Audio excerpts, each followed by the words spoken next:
Il y a quelques années, j'étais très timide et je manquais cruellement de confiance en moi. À l'époque, je pensais que c'était ancré en moi et que je ne pouvais pas changer. Je croyais que j'étais condamné à rester comme je suis, c'est-à-dire être timide de manière maladive et également le manque cruel de confiance en moi. Et je n'imaginais pas du tout à ce moment-là que ma vie allait complètement changer à tout jamais. Aujourd'hui, j'ai aidé de nombreuses filles à devenir mannequins professionnels et à signer dans des agences, dans les 4 coins du monde. Certaines ont pu travailler pour des marques mondialement connues. Je sais très bien que beaucoup d'entre vous se demandent comment j'ai pu réaliser tout ça. D'où je viens, ce que j'ai traversé, etc. Dans cette vidéo, vous saurez tout. Je m'appelle Gaoussou Samaké et voici mon histoire. Lorsque j'étais enfant, j'ai grandi dans un village en France, dans le 77, en Seine-et-Marne, plus précisément. Dans ce village, il y avait 1500 habitants. Moi, j'étais très timide. J'étais constamment dans mon coin. Je ne parlais à personne. Je parlais uniquement quand j'avais pas le choix. J'étais pareil chez moi, que ce soit avec mes parents, avec mes sœurs, mes cousins, mes cousines. J'étais dans mon coin. Je parlais uniquement lorsqu'on me posait une question. J'essayais de donner la réponse la plus courte possible. Je passais beaucoup de temps dans ma chambre et comme j'ai dit tout à l'heure, je pensais que c'était ancré en moi. Avec mes amis, c'était pareil. J'étais dans mon coin, je ne parlais pas ou très peu et je suivais. J'étais également pareil à l'école primaire. J'étais dans mon coin, j'essayais de me faire discret, je ne parlais très peu. Et ça, les maîtresses le disaient souvent à mes parents, que j'étais très discret. Mais pour moi, c'était un trait de caractère qu'on ne pouvait pas changer. Selon moi, c'est comme lorsqu'on est droitier ou gaucher, c'est des choses qu'on ne peut pas changer au cours de sa vie. Pour moi, c'était pareil. J'étais timide, je manquais de confiance en moi et pour moi, ça allait me suivre tout au long de ma vie. Lorsque j'étais adolescent, je sortais avec des amis du village. On allait faire du vélo, on allait se promener, on jouait à la gamelle également. La gamelle, c'était un de mes jeux préférés. À cet âge-là, j'étais un suiveur où j'avais mon petit groupe d'amis. On sortait, comme je l'ai dit, on faisait pas mal de choses, on allait construire des cabanes aussi, mais on ne faisait pas de bêtises. Et heureusement, parce que comme j'étais suiveur, si mes amis auraient fait des bêtises, et ben je pense que j'aurais suivi. On n'était pas beaucoup comme c'était un village, il y avait 1500 habitants, donc je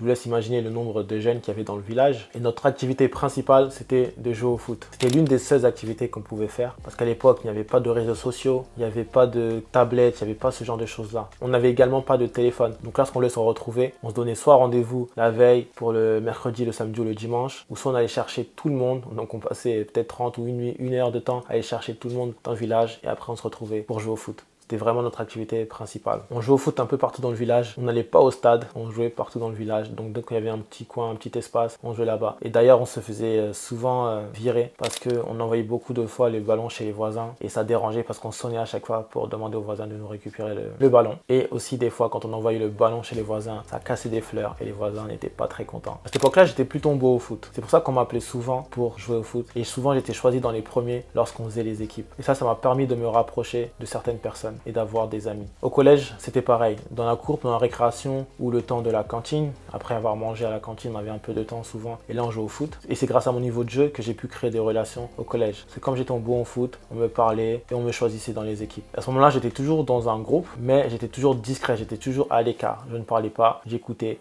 et je suivais, comme lorsque j'étais à l'école primaire. En parlant de collège, en classe, je ne m'exprimais jamais, même quand je connaissais les réponses. À part si bien sûr les professeurs m'interrogeaient. Et encore, c'était pas sûr que j'allais donner la réponse. Je manquais toujours de confiance en moi. Je me faisais discret, je restais dans mon coin. Et encore plus quand le professeur demandait à une personne d'intervenir, je me faisais discret pour pas que le professeur m'interroge. Et vous savez comme moi que c'est lorsqu'on se cache, qu'on est discret pour pas que le professeur nous interroge, que c'est à ce moment-là qu'il nous interroge. Je me rappelle un jour, un professeur pose une question. J'avais la réponse, mais bien sûr, je ne voulais pas répondre. Donc le professeur pose la question, donc je me baisse la tête, je me fais discret en espérant qu'il me regarde pas. Lorsque je lève les yeux pour voir qui il regarde, et là nos regards se croisent et je me dis mince, il veut m'interroger. Et là, il me dit Gaoussou. Et j'avais la réponse. Et j'avais tellement peur de répondre devant tout le monde que je n'ai pas répondu. Là, c'est un exemple parmi tant d'autres. Au lycée, c'était la même chose. Donc mes amis du collège, eux, sont tous éparpillés. Voilà, comme il n'y avait pas beaucoup d'établissements, donc on allait un petit peu loin. Donc je me suis retrouvé au lycée. J'étais un peu seul, c'est-à-dire sans les personnes que je connaissais du collège. C'était la même chose. Je ne parlais peu, je restais dans mon coin. Mais j'étais quand même un peu plus ouvert qu'au collège. Parce que je me suis dit qu'au lycée, il faut quand même plus s'imposer. Mais je manquais toujours de confiance en moi. J'avais d'autres amis, je t'ai fait d'autres connaissances, mais c'était la même chose, je restais dans mon coin et je suivais. Puis un jour, tout a basculé. Je ne sais plus comment ça arrivé, mais un jour je me suis dit, ah mais en fait, je me trouve pas mal.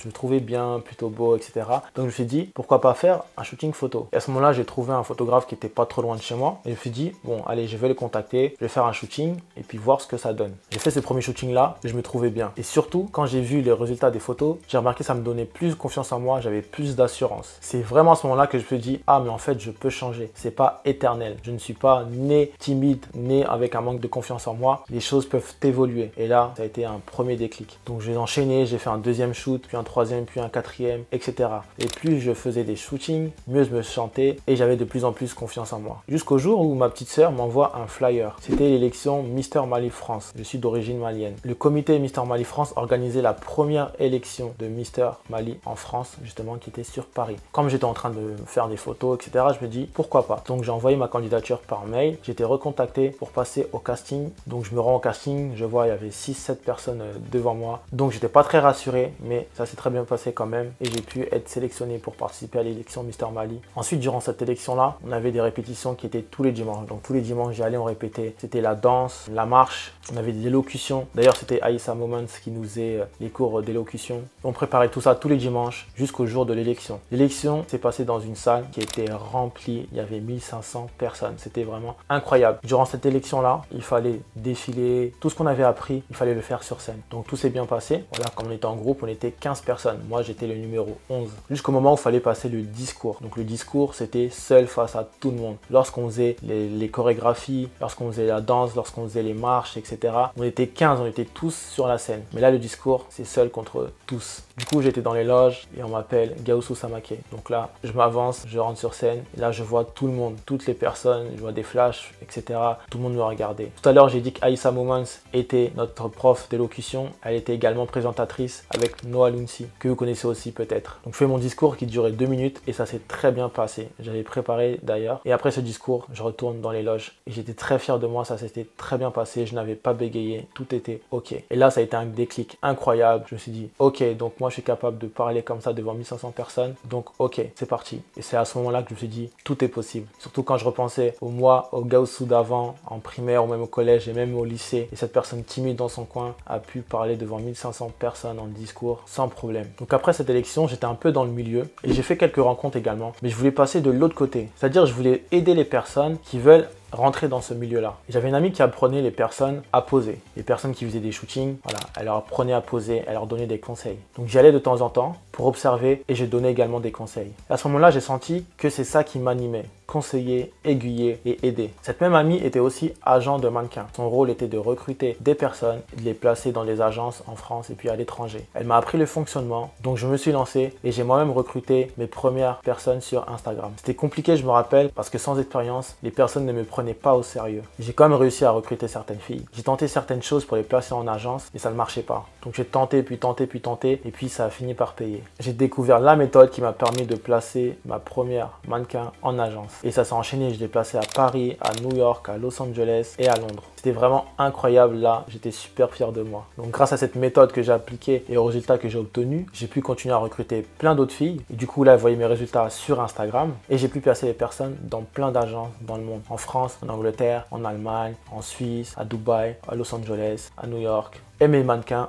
ont pu travailler pour des marques mondialement connues. J'étais très content, comme si c'était moi qui allais travailler pour ces marques-là. D'ailleurs, après que mes filles puissent finir en agence et qu'elles ont pu travailler pour des grosses marques, certaines filles que j'avais contactées au début lorsque je n'avais pas d'expérience, lorsque je débutais, m'envoyaient des messages 1 an, 2 ans, même 3 ans après en disant désolé, je n'avais pas vu ton message. Ou d'autres types de messages car elles avaient vu mon évolution. Et ça me faisait toujours sourire. Mais comme je suis cool, je leur répondais tout le temps. Du coup, j'avais de plus en plus de résultats et évidemment de plus en plus de demandes. De plus en plus de filles me contactaient pour que je les accompagne, elles aussi, à devenir mannequin, à signer en agence. Elles voulaient que je sois leur agent. Malheureusement, je ne pouvais pas être l'agent de tout le monde car ça demande vraiment beaucoup de temps. Mais je voulais quand même aider le plus de personnes possible. Donc, je me suis demandé comment je pouvais faire pour aider ces filles qui ont besoin sans forcément les recruter en tant qu'agent. Et c'est à ce moment-là que j'ai décidé de créer Coaching Model. J'ai créé un site et j'ai commencé à apporter beaucoup de valeur sur Instagram. Je donnais pas mal de conseils sur comment devenir mannequin, comment poser, comment se faire remarquer et plein d'autres choses. Et je remarquais que tout le contenu que je faisais sur Instagram et également sur mon site internet plaisait. J'ai donc commencé à proposer des accompagnements personnalisés sur 3 mois dans lesquels j'aide les personnes